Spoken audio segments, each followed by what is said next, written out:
large language models, LLMs, the volume of text that the model could train on. GPT-1 had 117 million parameters. GPT-2 had 1.5 billion parameters. GPT-3 had 175 billion parameters. GPT-4 is estimated to have 1.7 trillion parameters, making it 1,000 times larger than GPT-3.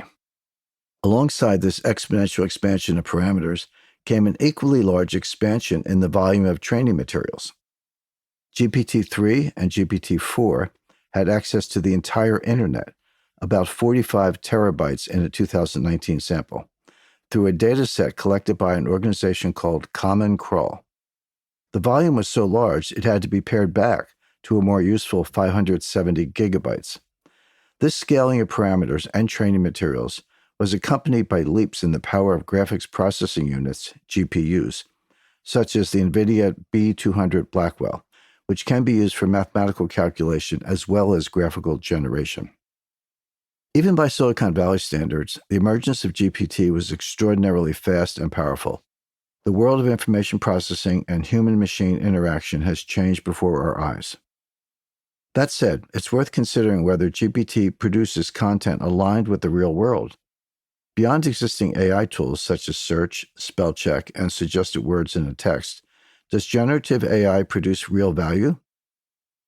In its summer 2023 edition, Foreign Policy published a fascinating exercise in the capacity of a GPT-4 chatbot using a premium version called ChatGPT Plus to write a geopolitical essay on the conflict in Ukraine with specific reference to Russia's annexation of Crimea.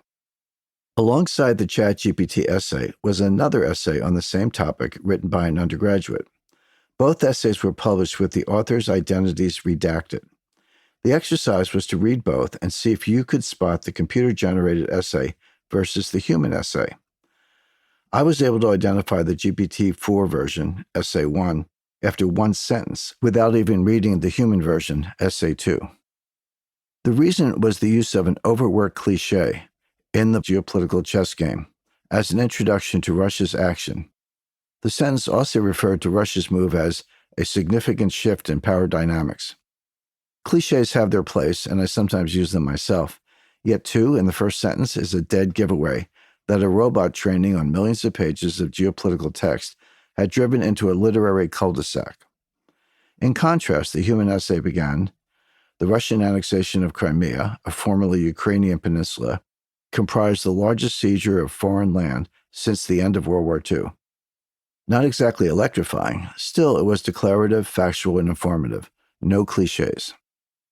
That said, the robot essay was clearly written, grammatically correct, and informative, although cliches kept coming, including pave the way, domino effect, and power vacuum. Importantly, the robot essay was logical. It began with Russian aggression in Crimea, continued through the weak international response, suggested that this weak response emboldened Russia to expand the conflict, and concluded that this led eventually to the wider war we see today.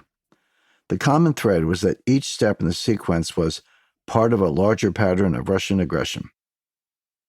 The human essay had a similar thread, but with a broader perspective and more nuanced analysis.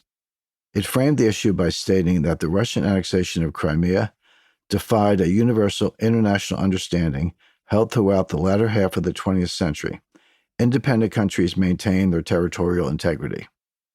From there, the writer followed the robot version to the effect that the international response was weak, that response encouraged further Russian aggression, and the end result was the full-scale Ukrainian war now underway.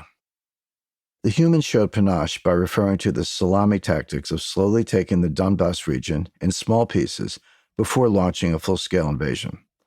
The human essay was written from a deeper worldview and with more analytical ability, but the robot essay was entirely passable. Grading, according to long-gone standards, one might give the robot a C+ and the human a solid B. None of these comparative comments is what's most interesting about the two essays. The most interesting feature is how badly flawed they both are.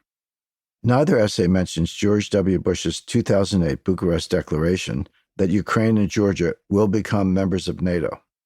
Neither essay mentions Russia's invasion of Georgia just 4 months after the Bucharest summit, demonstrating that Bush and NATO had